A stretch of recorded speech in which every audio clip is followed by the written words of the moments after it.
we've got, again, we're jamming. We lost a half hour almost just because of the floor, but here we go. We have, and so we're gonna have to just take a little less testimony on probably the last bill.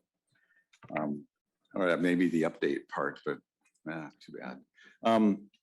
Anyway, I want to welcome everybody to the committee.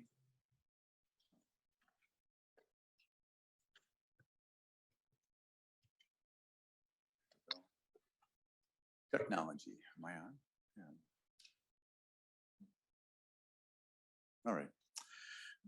Anyway, so welcome. We've got, we're going to move a vehicle bill. We're going to hear about some mental health issues. We're going to have probably a shorter update on HCBS work from last time, and then we're going to talk about family first. I think that's the topic for the day.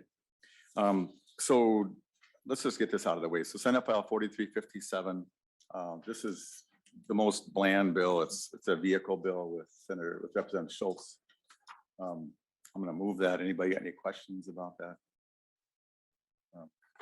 Hearing none, all in favor say aye. Aye. Opposed? I mean, one aye and no nays. That passes. What's that? Oh, there were three. Cool. And Senator Fate was nodding yes. So I think that's pretty good. So thank you for that. Given the end of session times,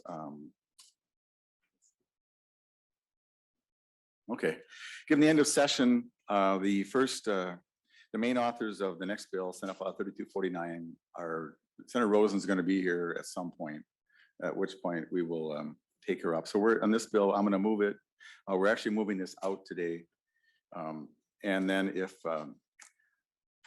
Ms. Hoffman could explain it to us, just it'll be, you've been working on it so much rather than me stabbing at it.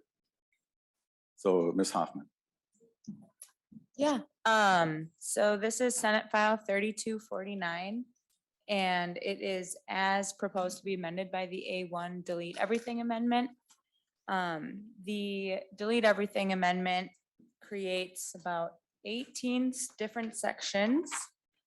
Section 1 establishes a grant program for mental health providers to fund supervision of interns and clinical trainees that are working to become mental health professionals. Section 2 requires the Commissioner of Human Services to notify the legislature before the start of a regular session if there are any changes to any grant programs being proposed, and then also halting those changes until after the session has been adjourned in order for the legislature to take any action they deem necessary. Section 3 updates the Adult Mental Health Initiative Statute, which is 245.4661, and just changes language from pilot programs to adult mental health initiatives, adds a hold harmless provision to counties and adult mental health initiative regions that are currently receiving funding under this statute. Section 4 allows a license holder to operate a locked facility to provide intensive residential treatment services or residential crisis stabilization for patients transferred from jail or who've been deemed incompetent to stand trial. Section 5 is along those same lines, except it is with intensive residential rehabilitative mental health services. Section 6 requires mental assistance managed care plans to pay at least the fee-for-service rate for mental health services. Section 7 removes the county share from officer-involved community-based coordination services. Section 8 directs the Commissioner of Human Services to develop a medical assistance eligible mental health benefit for children in crisis. Section 9 establishes a grant program for mental health urgency rooms to address the emergency health needs of youth. We heard that a couple weeks ago. That is Senate File 3993. Section 10 appropriates money to fund school-linked mental health grants. Section 11 appropriates money to fund shelter-linked mental health grants. Section 12 appropriates money for grants for adult mobile crisis services. Section 13 appropriates money for the urgency rooms that were established under Section 9 of this amendment. Section 14 appropriates money to the Health Professional Loan Forgiveness Program, but only allows the funds to be used for mental health professionals. However, any funds that were not used in the fiscal year 2023 are carried forward and are open to the entire pool of eligible applicants. Section 15 appropriates money for the Mental Health Provider Supervision Grant Program in Section 1. Section 16 appropriates money for the intensive residential treatment services under sections 4 and 5.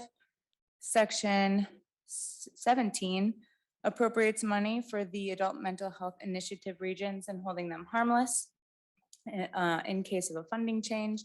And Section 18 repeals Section 245.4661 subdivision 8, which gave the Commissioner of Human Services budget flexibility when implementing these adult mental health initiative grants. Thank you. So at this point, I think I'll move the A1 and just want to apologize that it wasn't posted like I would have personally hoped, but there's it's just an interesting time of session and snags all along the way. Try to go boating and there's a big log in the road and in the river and like, no, now we can't go past. Anyway, get the chainsaw, cut the log out of the way. Anyway, so questions from members. Hey, you got to get that log out of it. Anyways, comments from members about the bill?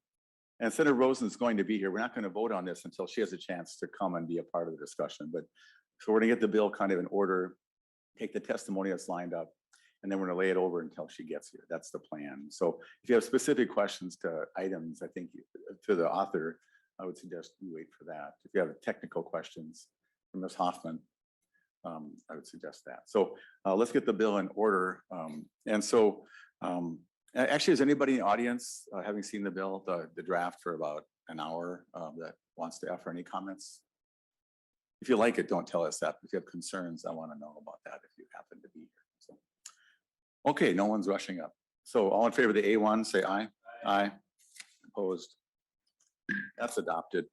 I have an amendment and there's some testimony to this. So if you want to come down.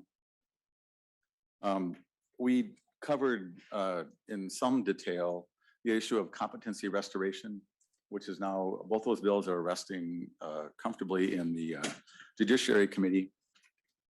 I want to commend Senator Draheim and Rosen for, in the original drafts, they put a much broader version of this in their draft, and I was kind of happy to see that. So building on that, they had the full meal task force bill in there, which is not worked out, and that the agreement is not quite there. But there's $6 million a year for this amendment in the bill. And so basically, and this is, if there's ever a work in progress, and if people are sick of hearing that from me, all my work is a work in progress because it has to go to conference and so on. But if you're aware, this is a grievous need. I've learned more even since we had our hearing. I thought there were 696 folks that were running around or that were, in the community, various places. That's as of 2018. If you look at the fiscal note from the House on the Edelson bill, there's at least 2,000 and up to 6,000 individuals that could be deemed incompetent at large. I talked to my county attorneys yesterday, and there absolutely is a gap. If you go to AMRTC, then they track those based on the statute. But if you don't, if you're civilly committed and then you're kind of at large, no one has a duty to look after you. What this amendment accomplishes, this is the forensic navigator, in my opinion, very de-judiciarized. Anyway, and it still may go there, but we're going to actually send this amendment to judiciary separately as the motion after we do this. And after this bill is taken up, then we'll just send that over. There's a vehicle that I talked to a few of you about that's met first deadline, so it can go there and be dealt with correctly, properly. But anyway, what this does, it says, well, it's kind of, the counties sort of have responsibility, but it's not clarified. Some pick it up, some do better the jobs than others. So this says it's a county responsibility and they should do some forensic navigating and help the people become competent. There are minimal standards in here on purpose, just because it's the shrunk down. We're taking a canoe around the log jam for now. But I think it's critical that this committee and this body move forward something. The consensus is we need some kind of navigator human being to look after these folks. And the bills diverge quite a bit from that. So that's pretty much what it says. I thought there was 6 million. Anyway, so I have an oral amendment. See, no, I can't do that. Let's see, I amended, no, we adopted the A1.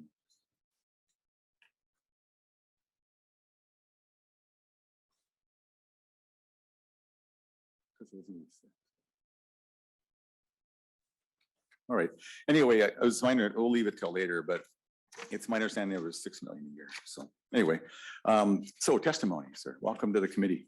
Thank you, Chair Abeler and members of the committee. My name is Matt Freeman. I'm the Executive Director of the Minnesota Association of County Social Service Administrators and a policy analyst for the Association of Minnesota Counties. I wanted to just first say thank you for the overall bill. We are supportive of a number of provisions, but I know Chair Abeler's direction is to focus on the things we have concerns about today. And I want to thank Senator Abeler and the committee for looking at competency restoration. This is a compelling issue and a gap that exists in our system that needs to be addressed. There's an immediate need to reform that and enact legislation, and we appreciate you continuing this conversation and trying to move this piece forward. Competency restoration at this point has long been provided by the state, and currently there's no infrastructure, statutory directive, or regulatory framework in place to provide these services by other entities. And in addition, as we've been working with the task force on this topic and others, there's still not settled who these new services, competency restoration, education, and forensic work should be done by. And on behalf of AMC and MAXA, we raised some concerns about counties being the right entity to provide that statewide service with equity across the state and adequate services across the state. As well, within the realm of human services, where we engage with these individuals is providing care and mental health services. And we would see a conflict between the duty of the care of the county social worker and the responsibility of some of those navigators coming in conflict. But again, this is very much a work in progress. We really appreciate the engagement that we've had with Senator Abeler and with Senator Senjum on these bills as they're moving forward. We're committed to continuing to do that. And then want to thank you as well, Senator Abeler, for including appropriations in this bill, recognizing that these new services are going to be a new cost for wherever it lands. And so are committed to continuing conversation with you about how we best fund and set up the infrastructure for that. So thank you very much. Right, and I appreciate that. And so I think the choice today was a blank piece of paper with nothing and this attempt to try to find the consensus. Much more discussion will be required. Hopefully this can make it off the floor, or any version of this is fine with me. And so it has to work, but I think it's our duty to push the issue, and this committee has been very strong about that. And so I wanted to respect that. Senator Murphy. Thank you, Mr. Chair. And Mr. Freeman, I'm wondering if you could just share a little more with us about the perceived or concern you have around the conflict within the counties or county social service. Sure. An individual who is in the competency or is in the commitment process or has been released from the courts, generally the social worker at the county level is working hard to get them connected to the right services so they get stabilization and they build a rapport and a relationship that is focused around bringing that person to stability and to health. And if they were to serve in a similar forensic navigator role in which they're reporting back to the court, that might undermine their ability to build that relationship. And if that individual went into the court process, came back out and is again asked to work with that social worker for services, it would undermine their commitment likely to working hand in hand and trusting that person to get them the right services. So we feel that there is a better separate role for those human services and social work staff, and that something like the guardian ad litem program or something that's run separate from the counties is a more appropriate place, or something that's run through the courts. So it's a good question, and I totally agree, but at this point on the original bill from the task force, the court said, we're not doing it. So that part of that task force is not there. And so we just need, we're going to continue asking the question, well, who should, but somebody better. And so I really appreciate the dialogue. Senator Hoffman. Thank you, Mr. Chair. And to the point of the question that you started asking, is that Matthew Freeman there with the beard, Mr. Chair? I can't tell. You can't, huh? Can't tell. Can't tell you. I can't tell. I don't know. I don't know. It's Like, like beard thing. who is that masked man?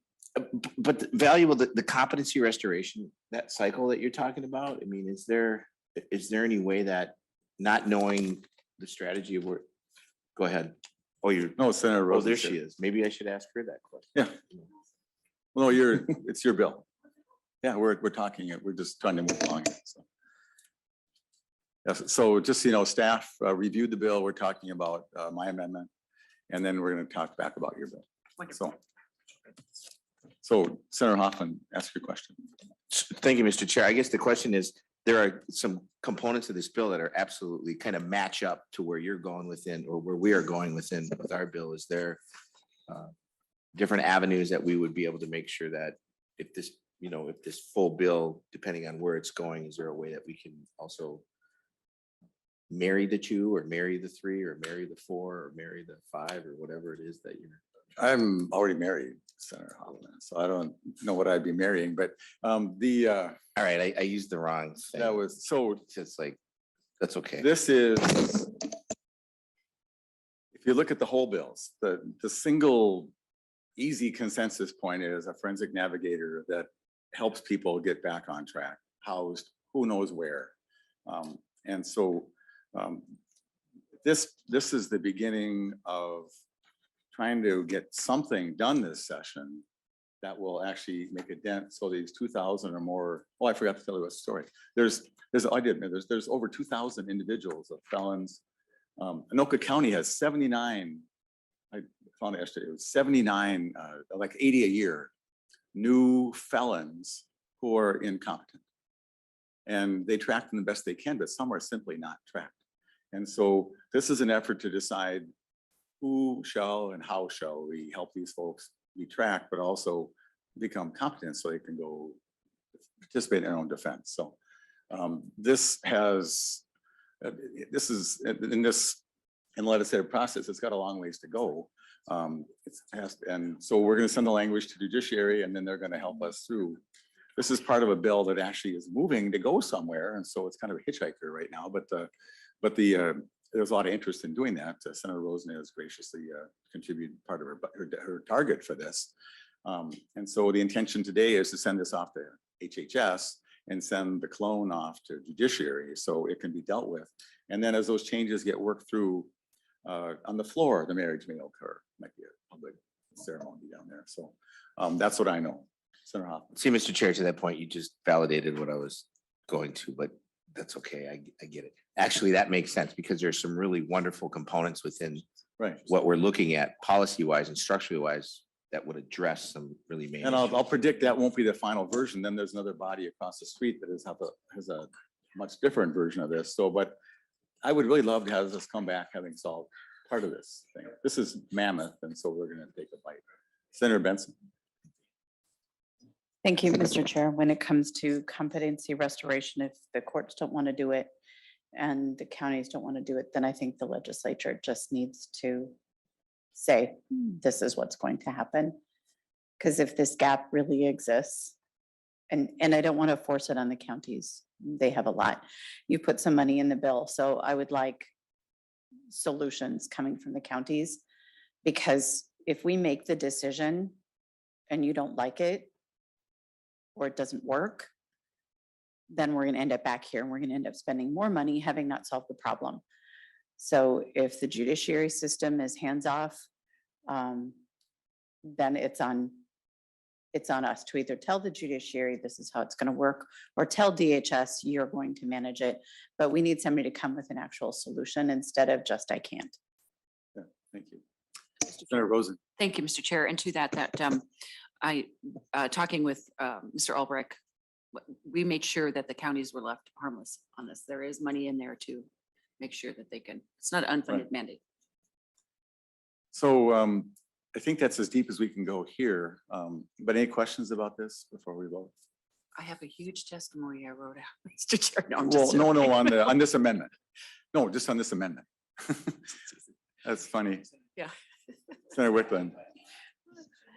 Thank you, Mr. Chair. Yeah, I don't have a question, but I just wanted to say I'm very supportive of continuing to work on this. I think it's really critical that we get to the point of some kind of a solution. We're currently, I think we're failing the people in different ways, both victims and people who are within the system. And so we really need to come up with some answers and some solutions that can be implemented now, this session. So thank Well, you. thank you. Senator Rosen, last comment to this. Yes, thank you. amendment. Just real briefly, I want to make sure that everybody understands this is a bipartisan piece of legislation. Senator France has the Adult Mental Health Initiative grants. That's. No, what no, our- we're on the, Oh, sorry, we're on the amendment. A3. I'm amendment. sorry. This is what I get for walking in. No, I'm happy you're here.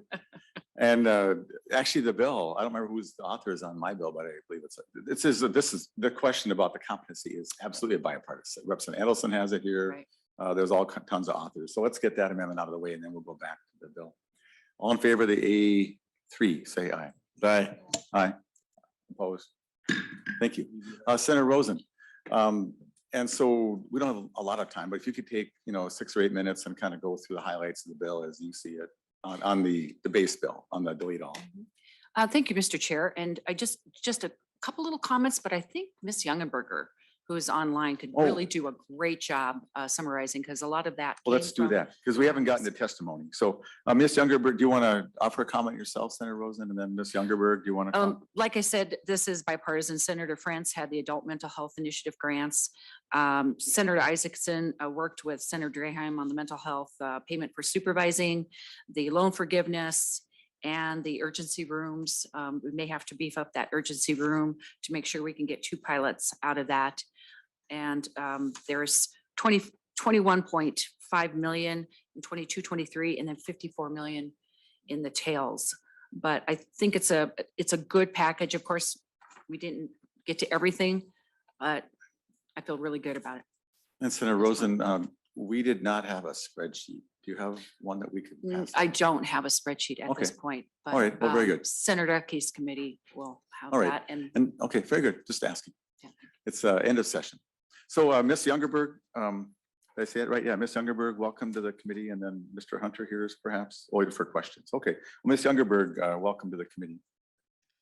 Good afternoon, Mr. Chair and committee members. My name is Angela Youngerberg, and I'm the Director of Business Operations for Blue Earth County Human Services. I am testifying today on behalf of Blue Earth County, the South Central Community-Based Initiative, the Minnesota Association of County Social Service Administrators, known as MACSA, and the Minnesota Inter-County Association, known as MICA. Thank you for allowing me to testify. This is an extremely important bill as it relates to both the current response to our state's mental health needs, as well as establishing a pathway for a vision that will create a stronger mental health system. This is a very comprehensive bill. And so I am here today because our mental health system has evolved and reform is needed. Coming out of the pandemic, we're seeing levels of need for mental health services that we've not experienced before. In addition, the Department of Human Services has signaled that a significant change in funding distribution will be occurring in the coming years that will create winners and losers to the current funding levels. We believe this is not the time to eliminate many mental health services in over 30 counties in the state of Minnesota. Rather, it's time to invest in the next evolution of mental health services in our system.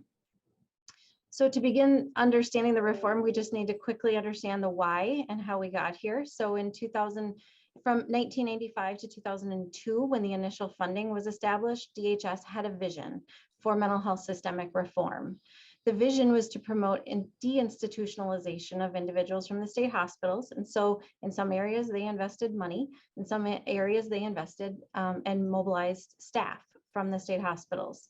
It's true that at that time, not each region received an equal share. There simply was not enough resource to go around. at the time, and funding was focused on where people were destined to transition to from the state hospitals. So the plan, part of their vision, was to invest in the areas that did not receive funding in the beginning. And this hasn't necessarily occurred in the way that it was meant to. The state investments in the initiatives didn't continue to address the inequities. In fact, currently counties invest around 2 times more local property tax and revenue dollars than the state in these program areas. So to do this important work, we need to assure that all Minnesotans have access to necessary mental health services. And speaking directly from the region that I represent, if the current DHS reform plan is implemented, we will lose approximately 20 FTE in our mental health workforce. And so that will be psychiatry, nursing, jail diversion, crisis services, case management, and other areas. And so then we're talking increased hospitalizations, public safety concerns, and really devastating effects on individuals. So I know that we're not the only region that will be forced to devolve our mental health system, but without this bill, this is the path that we will be headed down. And so for the regions through the DHS proposed reform process, there are some regions that stood to gain funding. In those areas, it's absolutely and desperately needed. So in those areas of the state, maintaining a base workforce in mental health is nearly impossible. They have yet to build out their infrastructure and have deserved the opportunity for many, many years. And counties see the current state as an opportunity to advance the vision of mental health infrastructure from so many years ago. So 2 of the most important resources to assure that this can happen are workforce and sustainable funding, and this bill does both. So specific to the AMHIs, it recognizes that AMHIs are essential infrastructure, no longer pilots. Right now, they're still called pilots 25 plus years later. And it assures that funding changes are transparent. It prevents negative impacts of AMHI reform so that moving forward, no county or AMHI would receive less funding than they currently receive by appropriating additional funds, so that movement towards a more equitable distribution can be achieved and not have winners and losers. It also provides the county policy leaders time to work with DHS as technical assistance on creating a formula that addresses both the mental health systemic vision and focusing on outcomes. So in the immediate, it allows us to focus on lagging access issues. This is something that I've spoken directly with Senator Rosen around. And we know that initiatives would need to increase current services by at least 22% of the state and county combined investment to just meet today's demand for services such as wait lists. And that doesn't let us think about expansion of additional services, which would take more funding. Additionally, this bill addresses needs an officer involved. So Ms. Youngerberg, you just, Yep. another minute or so, okay. Yep. Additionally, this bill addresses officer involved care coordination. And so it's a first of its kind service to provide coordination for individuals who have mental health and substance use disorders who have been in contact with law enforcement. We are seeing tremendous success with this, reducing future law enforcement contacts and helping people on their path to health. So this is a technical change. It will simplify the billing and administrative processes related to the service. And currently the administrative path that it's on right now is extremely cumbersome and it's restricting access to the service. So thank you for your time and attention and allowing for me to testify today. And I will remain available for questions. I very much appreciate that. Thank you. And Senator Rosen, does Ms. McMurney Ms. McInerney are you familiar with? Yes, She said- that was on the Shelter Link mental Yeah. health program, right? So Ms. McInerney, would you like to say something for a minute or two, please? Hello, my name is Molly McInerney. I'm the Senior Program Manager here at Catholic Charities Hope Street. I'm here on behalf of Aspire Minnesota and homeless youth and mental health service providers. So at Hope Street Shelter, we support unaccompanied youth who are experiencing homelessness. And my team has been seeing an increasing amount of acute mental illness in our shelter. For some youth, it's the mental illness that strains the family relationships and causes them to leave home. But it's also not uncommon for youth who are discharged from a residential treatment setting or a hospital to find themselves in a shelter with nowhere else to go. The experience of homelessness is traumatic in itself, and that it also intensifies their mental health symptoms. Ms. McInerney, if you could speak to the bill, I'm gonna have to cut you off in about a minute. So Okay. we started a half hour late because of the floor session, so the whole day is messed up here. So I apologize. Well, I'll share with you just one example of this bill's impact on a young person we served. We had a young person come in. She left a family home because she didn't feel safe. She was anxious, fearful, and displaying signs of psychosis. It took some time to warm up to staff, but she eventually shared to us that she hadn't been able to eat because she believed that all the food was poisoned. So our staff really consulted with our shelter-linked mental health therapist to problem solve ways to work with this young person so she'd feel safe and eat and be able to remain in our shelter so that we could get her housed. The therapist consulted with the staff, worked with them, and really worked to build trust and meet with her regularly. And due to this work with the therapist, this young person is now in permanent housing.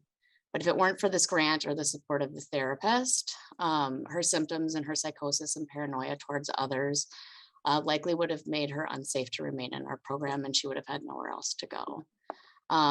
This grant's an effective way to involve the youth in mental health supports by removing the barriers to accessing care and reducing the stigma. And it helps us to support their mental health while also working to stabilize their housing. So overall, we're reducing the length of their shelter stay and preventing future homelessness. I hope that you'll continue to support this bill. Thank you. Yeah. Well, thanks. I think you've talked us into it.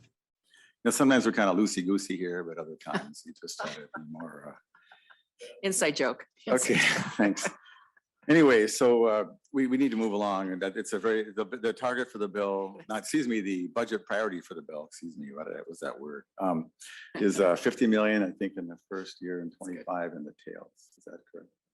Not correct. You know well, do you know what the budget? Oh, it's 75 over 3 in some way, which we don't have spelled out. So anyway, very good, 75 over 3.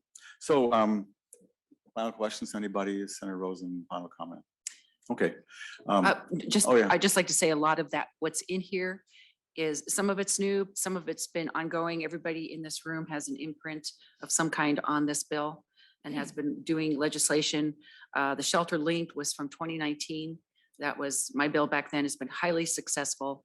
We did it virtual over COVID and that worked really well. So I just want to thank everybody in this room on their focus on mental health too. And open to suggestions, but. Senator Wiklund. Yeah, I just had a question. You said that this will be going to Senator Edke's committee. Since we didn't get to see this until so close to committee today, if we hear from stakeholders or have other questions that come up from them, I know that's not the committee jurisdiction for some of the programs. Can we still bring those questions on Monday and talk more about that? I think that's reasonable. Mr. Chair, yeah, that's a great idea, Senator Wiklund. And this was 3 Actually, or 4. Senator Uckey is here. Does that sound okay? Senator, so the draft was released late. So if people have questions about any topic in the bill, you don't mind bringing those up at your committee. All right. Yeah, perfect. Okay. Thank you. I don't know if it was mentioned, Mr. Chair, but this was like 3 or 4 meetings. That's why it's so late. It took a long time to Okay. put together. Well, very good. It's a marvelous bill. I'm happy that we can have it as a priority. So all in favor of Senate File 3249 as amended, we recommended to pass and be referred to the Committee on Health and Human Services. All in favor, say aye. Aye. Opposed? Thank you, Senator Rosen. Thank you so much, members. And thank you, Mr. Chair. And now if I can do just something quickly here, Senate File 3347, I'm not even sure what it does, but it's on the table. We laid it over. And so we're going to bring that up from the table, and I'm going to move the 3347A1 amendment, which is the competency restoration component, exactly as we adopted it earlier. And that's going to go to judiciary. Everybody understand that? I'll move that. All in favor, say aye. Aye. Opposed? That prevails, and we're going to move along. So to the department, we're going to do probably a shorter version of what we were going to do with you on the update. And I think we really probably only have 15 minutes. So Ms. Bailey, are you here for that? And I haven't even looked at your notes here, but if you can maybe not spend so much time on all the background of that and just get into the programs and like the overview of all the initiatives. I think that'll be interesting to us and people can read the other stuff. Is that okay, Ms. Bailey? You can skip up to Yes, page absolutely, 6. Mr. Chair. Get to page 6 and then what else do you have on there? The approval process, I don't care about that. And so we're interested in the technical changes as well. So maybe if you can for sure cover pages 6 and 7. Yeah, 8, and then get up to the, then do page 10. That way I think we'll get the meat of your presentation. It's nice to have you here, by the way. So welcome. Thank you, and Mr. Chair. Start out there, yeah. Yeah, for the record, Elise Bailey, Budget Director for the department, and I think we're going to pull up the slides here. You have to blow And them I up. can certainly be quick. So as a reminder, this is the Home and Community-Based Services Fmap spending plan. Last year it came out of the ARPA bill, the federal ARPA bill, that the state would get a 10% enhanced match on our home and community-based services under the Medicaid program. But the hook was that in order to get that match, we had to reinvest that same amount of money into items that would enhance and strengthen our system. And you can fast forward. So this slide just briefly goes over what we're talking about as far as the amount of money. So originally we had projected last session about $686 million would be the amount of revenue that the state would get and that we would have to reinvest. And that was about the amount that your bill last year had reinvested in. As of today, as of the February forecast, we're projecting actually that spending to be about $712 million. So we're above the required amount to reinvest. So which is a good thing. Just very quickly, these bullets just define specific categories that we had put into our spending plan. So a significant amount of the money went towards rate increases that enhance, expand, or strengthen home and community-based services in Minnesota. We had some projects that are expanding the services that are available under our Medicaid program. We have some specific initiatives that support people to live in their own homes. And then we have quite a bit of initiatives that plan for and implement specific reforms. And then supporting and strengthening our infrastructure, mostly through grants to agencies outside of the Medicaid space.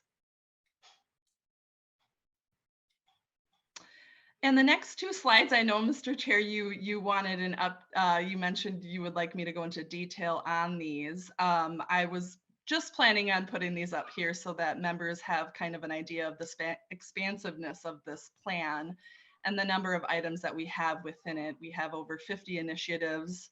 And as you can see under the first column are all the MA rate changes that you had passed last year that went into this plan. Some big ones are the personal care assistance rate framework and the DWRS rate increases, as well as elderly waiver and substance use disorder services. You'll see in the second column the expanded benefits under the Medicaid program, and initiatives here include telehealth, housing transitional costs.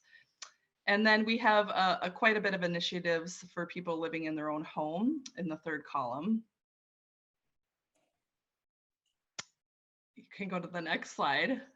We're working on quite a bit of different systems reforms that are funded through these dollars, including Waiver Reimagine, PCA cost reporting, the Legislative Task Force on background studies, and then quite a bit of grants, as I said, under the supporting HCBS infrastructure part of the plan.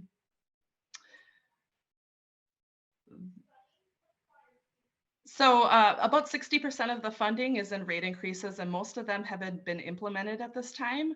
And quite a bit of the other initiatives really go towards investments in the workforce. And I just wanted to point this out as this committee has spent quite a bit of time talking about the workforce challenges in this space. And just to point out that, the investments that you all made last year really put us in at least in a better position than we would have been otherwise. So these are some items that really go towards helping the workforce shortage.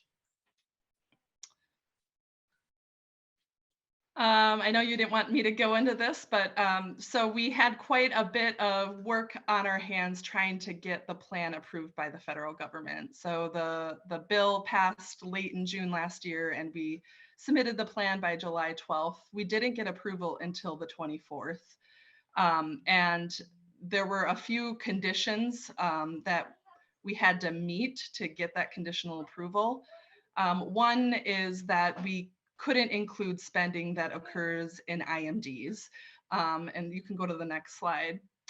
These are the technical changes that we would need in order to kind of fully implement the plan as approved. And one of them is excluding those substance use disorder rates from the plan. And you have done that with your Senate File 2876.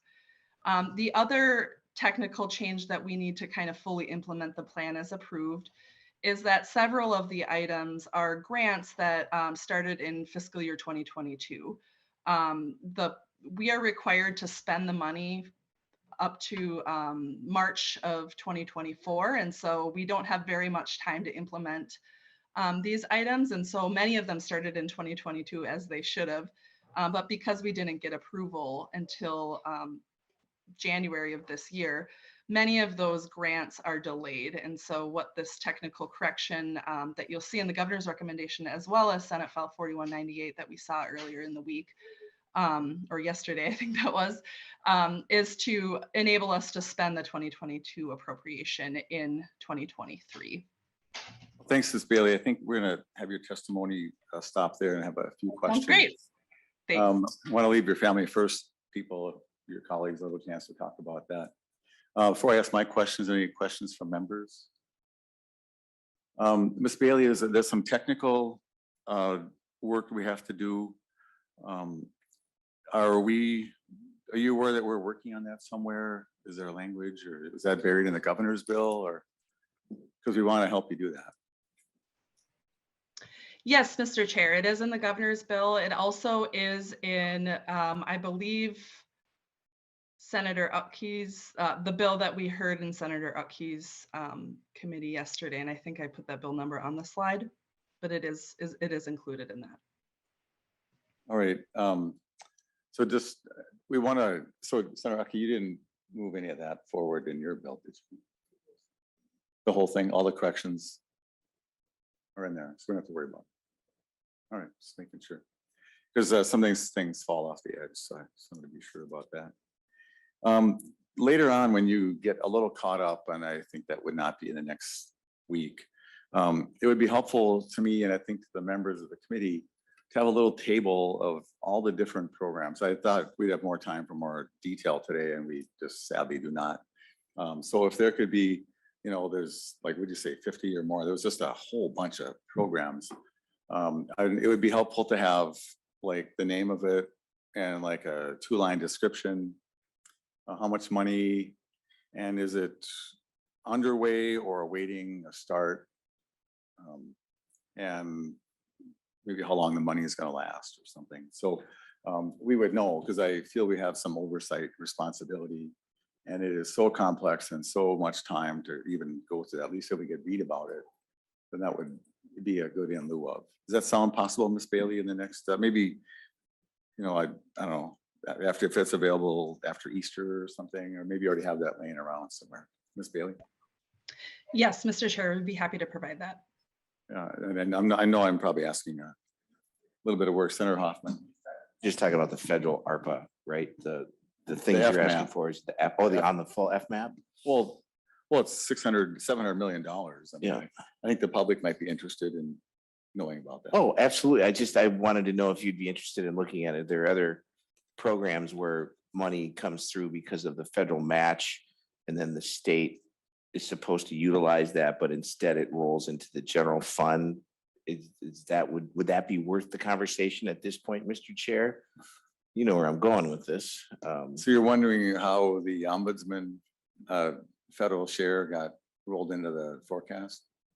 Yeah, Mr. Chair, I think it's 1.6 million a year that kind of, no, it's not in the forecast now, it's in the general fund, but how do Oh, but we it get it goes into the, I mean, it's part of the forecast. Yeah. I mean, so it's in there baked in. Ms. Bailey, do you know what I'm talking about? Mr. Chair, I'd have to get back to you to be quite No, well, honest. we haven't even given you enough clues. Actually, Senator Hoffman Okay. will send you an email and ask you a question. I will. Thank you, Mr. Chair. And I just, because there's other things like that. It's like, where are we using this lane, that lane, or the other lane? And is it, you know, the 50-50 match? Is it where are we going? But I'm glad you're, So there you go. So she'll actually read your email this time. thank you. I appreciate That's that. pretty good.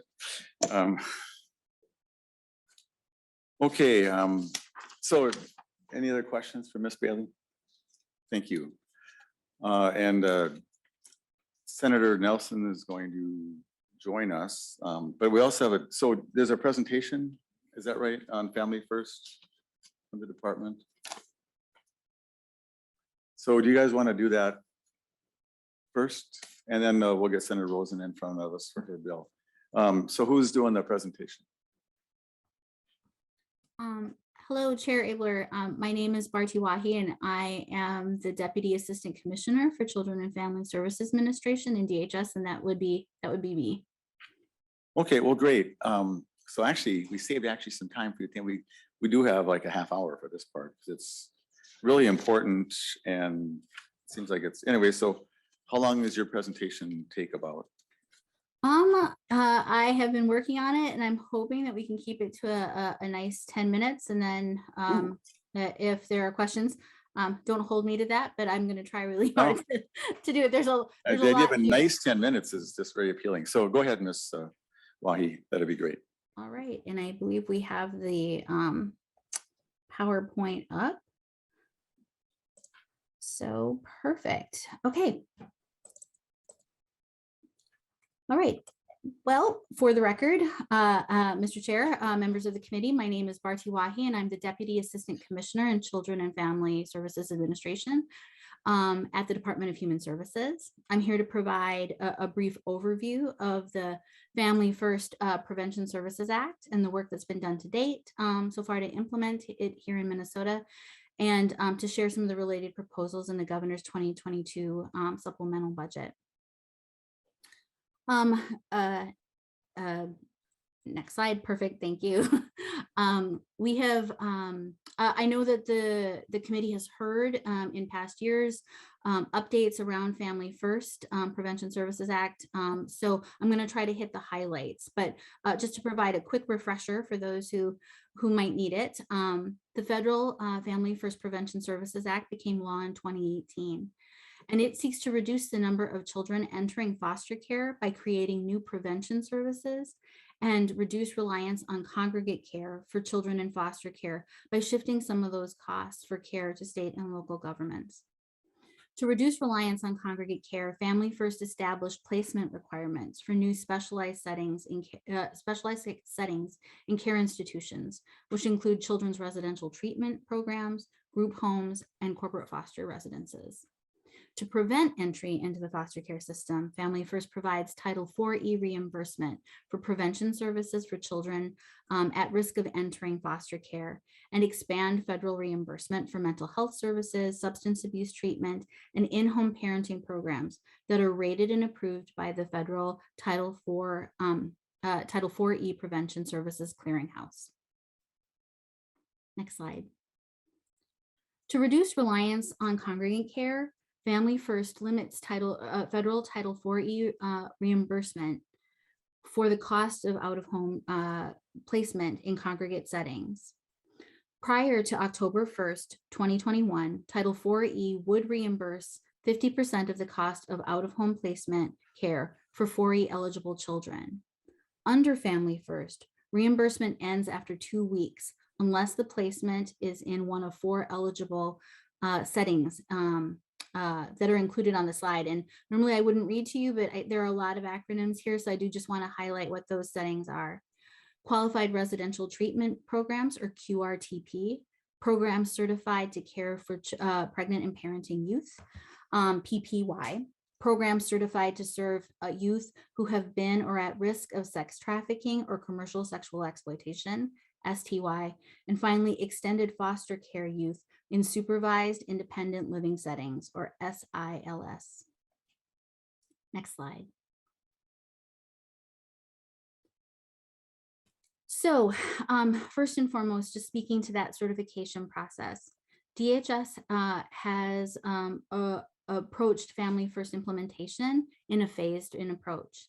Phase 1 took place in 2019 when we began introducing Family First to the legislature. In 2019, we made changes to state statute to align with the federal law by adding co-location of a child with a parent in treatment to the definition of foster care. In phase 2, which occurred during 2020 and 2021, we collaborated with the legislature and stakeholders to enact statutes that address new congregate care requirements to ensure compliance with Title IV-E. A key element of this phase in our implementation process has been the certification of Family First approved settings. And I just want to highlight in slide 4 the breakdown of those different settings, but did want to highlight that DHS has received 47 requests for certification and approved 37 with 10 requests pending as of March 29th. And you can see the breakdown based on all of those different settings. Next slide.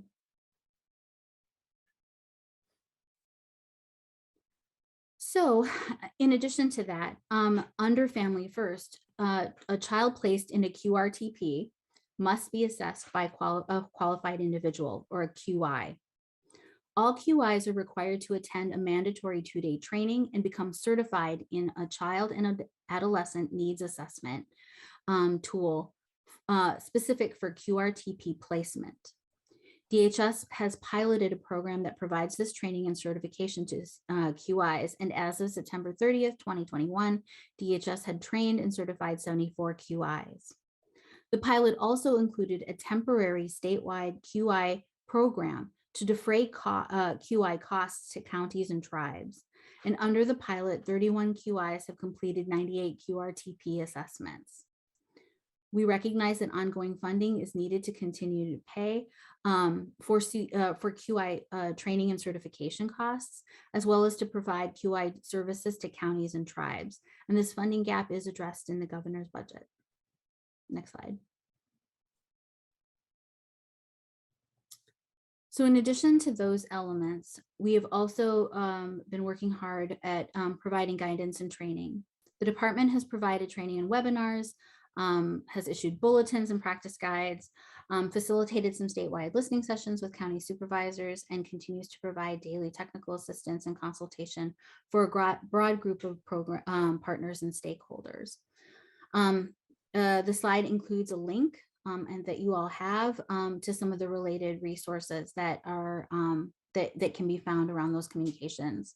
We recognize that this is a complex piece of legislation that sort of requires DHS and counties and tribes all working together, and communication is important. And we continue to assess needs and adjust our communications accordingly. That's an ongoing effort that we are excited to do in partnership with our county and tribal partners. Next slide. So prevention services. Family First expands federal reimbursement of prevention services into 3 broad categories of prevention services for which you could receive reimbursement. Those include mental health and substance abuse prevention and treatment services provided by a qualified clinician, in-home parent skill-based programs that include parenting skills, training, parent education, and individual and family counseling.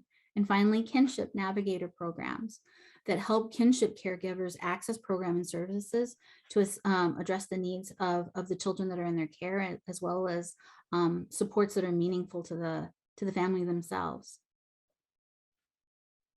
These prevention services must be rated and approved as promising, supported, or well supported by and in accordance with the federal Title IV-E Prevention Services Clearinghouse. And they must be identified in the state's 5-year prevention plan as services that prevent child maltreatment and the unnecessary removal of children and their families while keeping children safe. I did want to take a moment, if you can go back, thank you.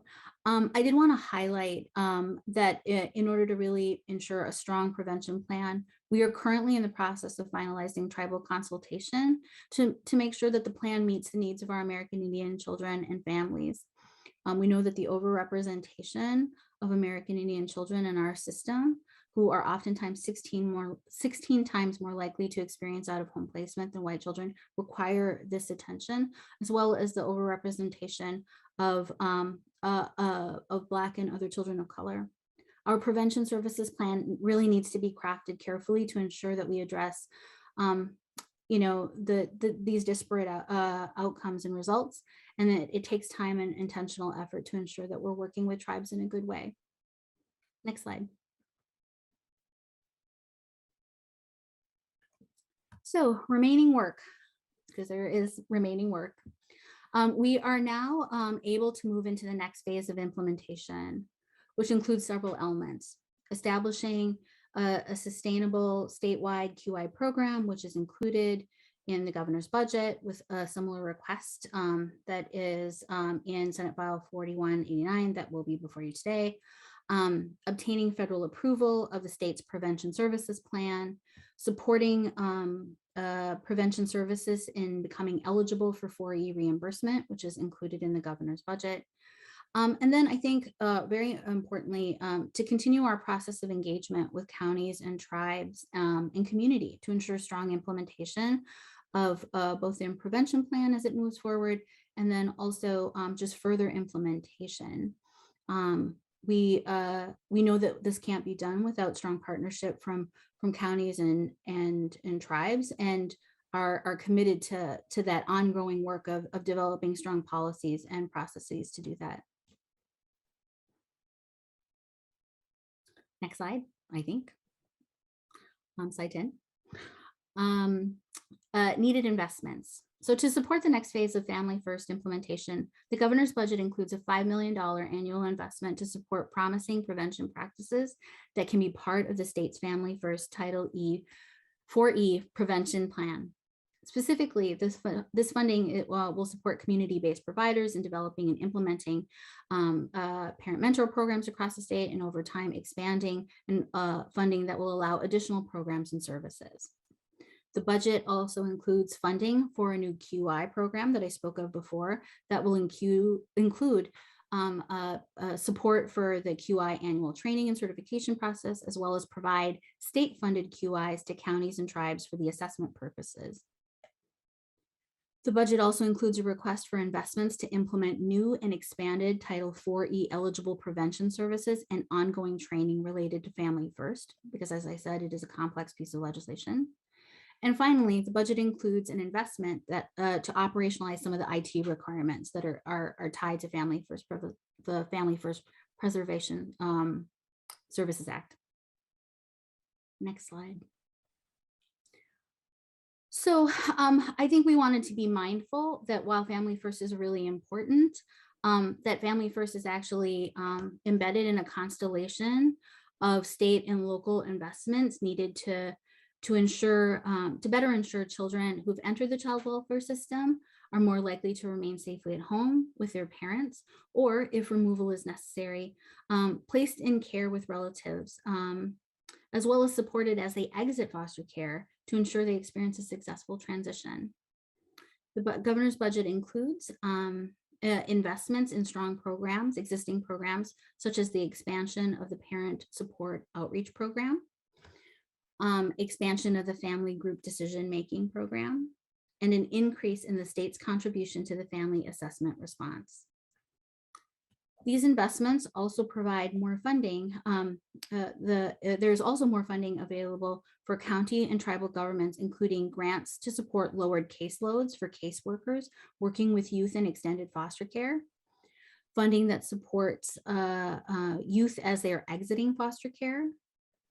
And also, in addition, the governor's budget includes funding for the Mille Lacs Band of Ojibwe's Family Services to support the tribal government's planning to join Minnesota American Indian Child Welfare Initiative.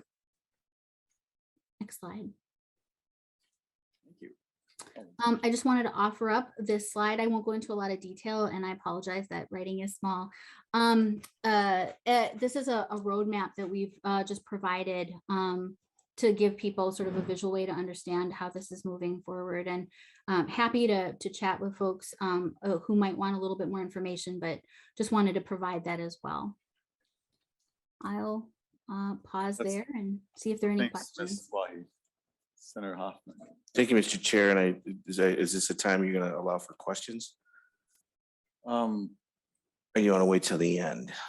No, I'm just, my head is spinning with, all this stuff. So this is one of my weaker areas. Senator Bingham helped us a lot with this when we were doing the work before, but yeah, go ahead, Senator Hoffman. Yeah, last year, I remember that. That was all, Yeah. there's a whole bunch of people you had assigned, Yeah, a it bunch of was, folks. It's and just, people were unhappy with part of it. It's been a Correct. several year process, but Senator Hoffman. I'm intrigued. I'm intrigued, Ms. Warty.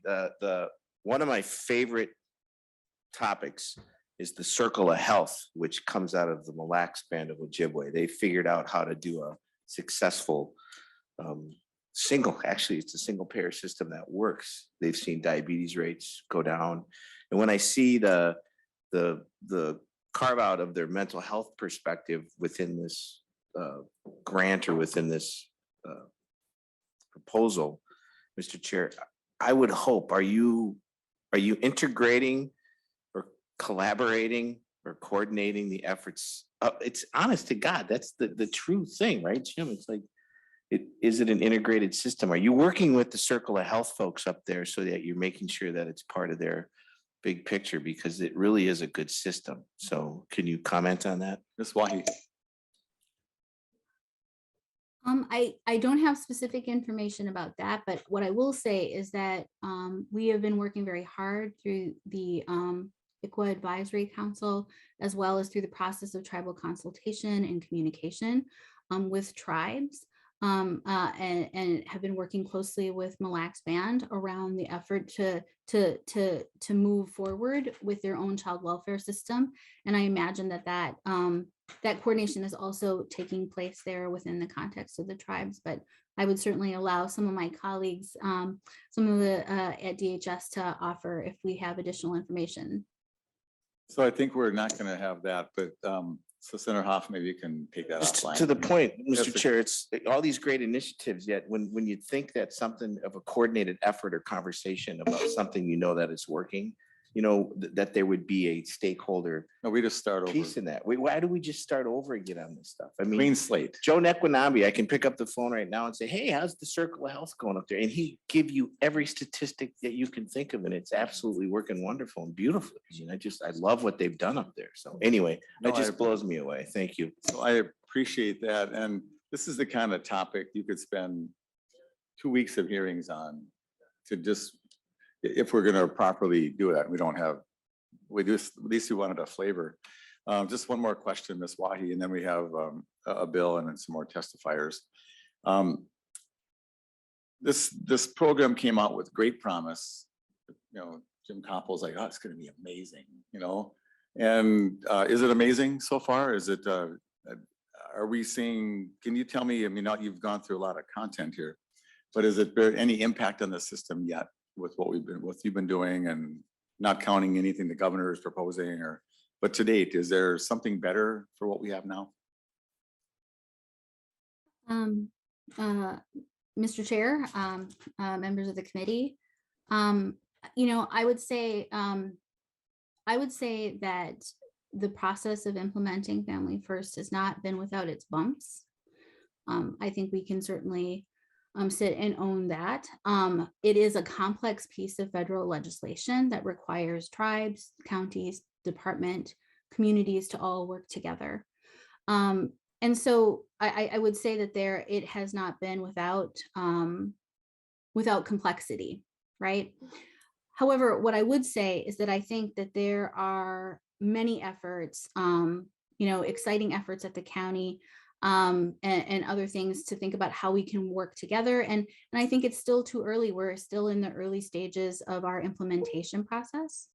And I think we're working through how to get in a stronger alignment with the federal law. What does this mean for counties and tribal nations as well as community. But I think,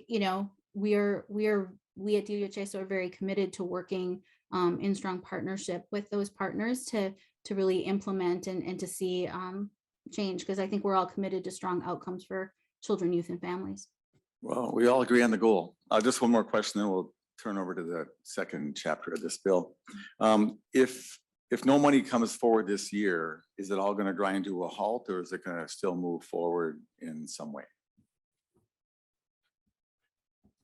Ms. White. Okay. Checking to make sure I didn't mute myself.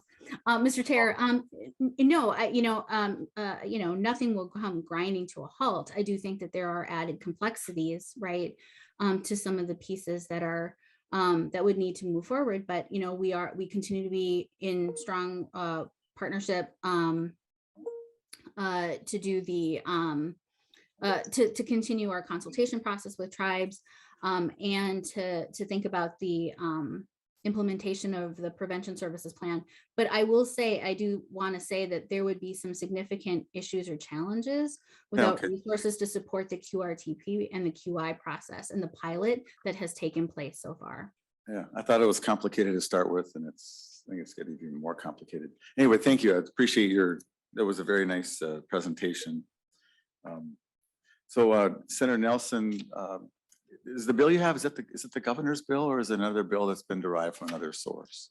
Thank you, Mr. Chair. And so I want to give you, I was trying to get an overview where we're at, and frankly, the bill itself is less interesting to the committee more than the status of Family First. So I'm just, Yes. is this the governor's bill, or did it come from another source? Mr. Chair, I do not know that this is the governor's bill. I not can the just governor's tell you that this is my bill, Senate File We'll take a 4189. minute to introduce your bill, then we're going to go to testifiers. Yes, okay? yes. So the reason that I'm so glad to introduce this bill is because it recognizes the significance of the promise of Families First. And by enacting Families First, it's the prevention services piece that is missing, Mr. Chair. We enacted some last year, but we didn't do the upstream part, which is the prevention piece, which I know every member here realizes prevention is the key. And I think that's where this bill focuses. And just so I know this committee knows, but for those watching on TV, I just want to make sure that members know that Family First does provide that opportunity so we can shift resources upstream to prevention. And it aligns with supporting children and family in their home communities and with kin. And we've talked a lot about kinship.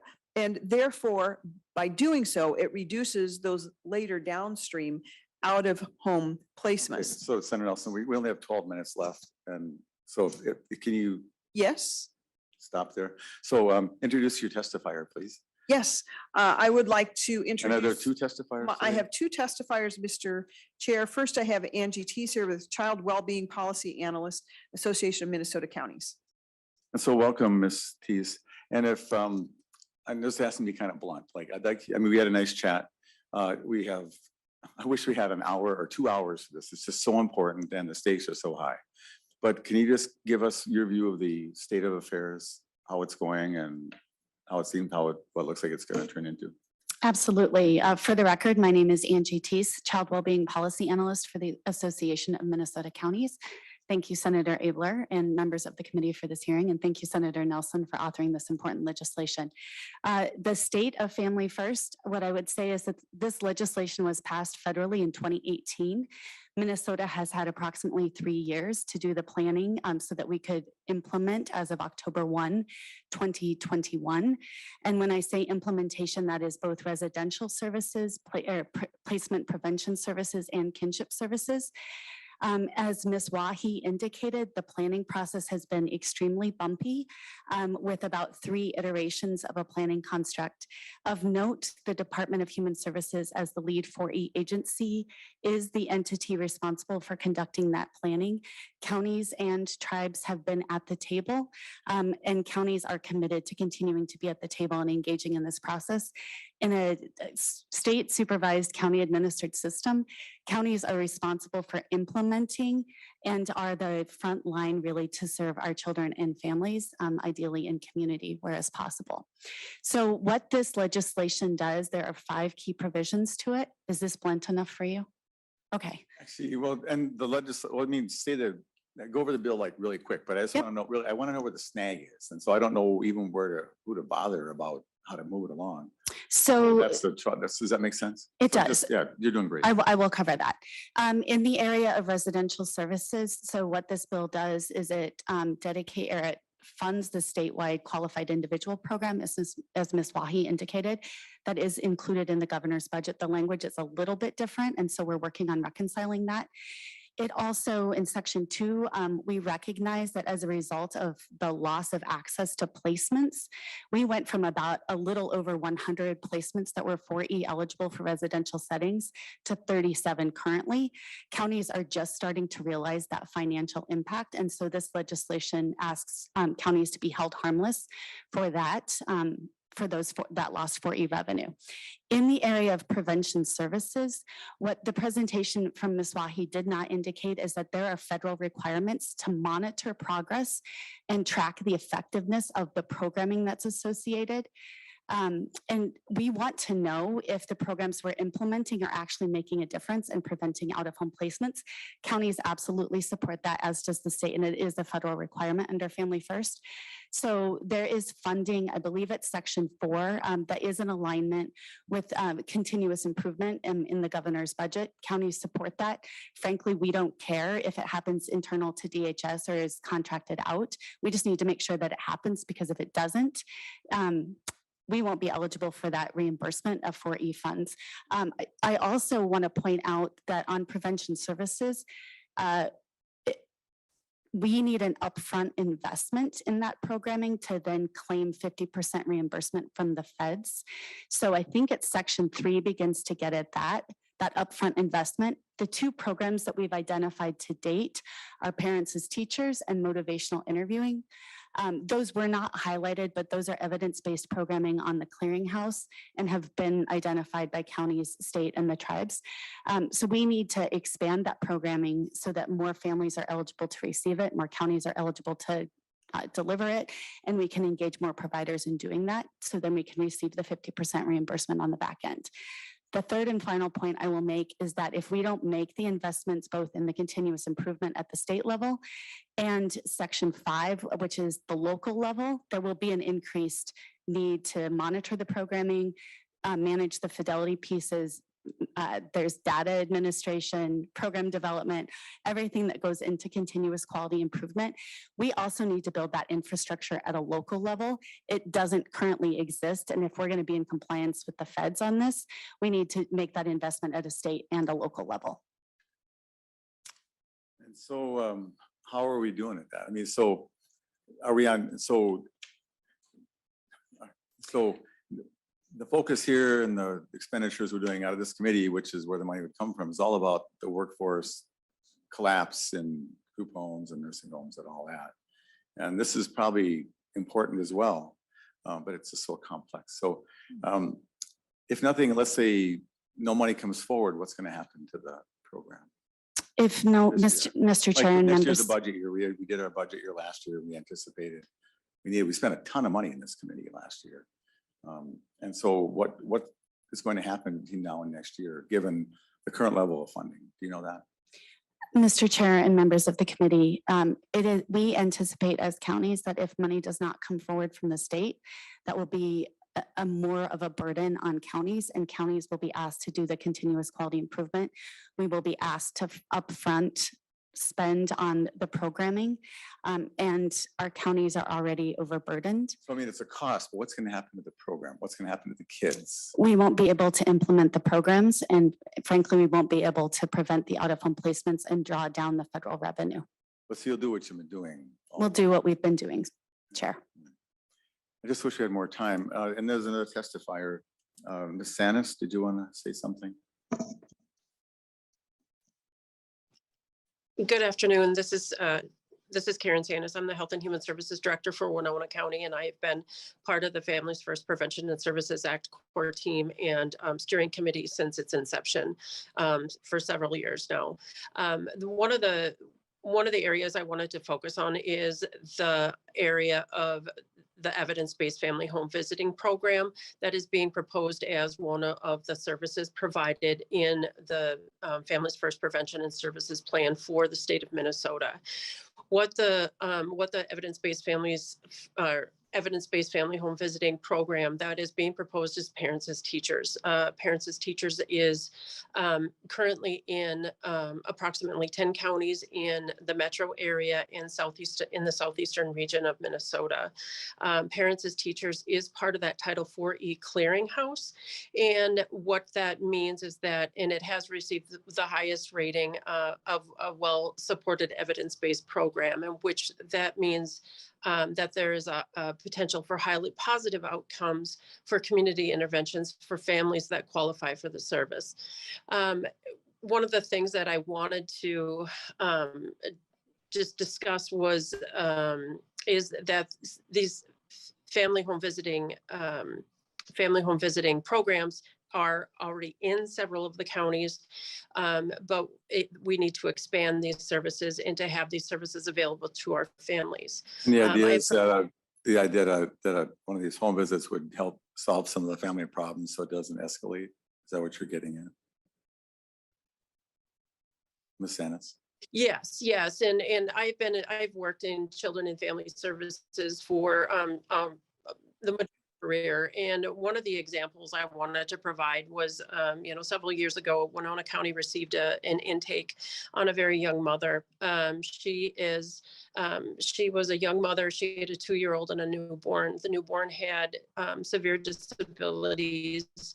And in the intake, there was allegations of medical neglect.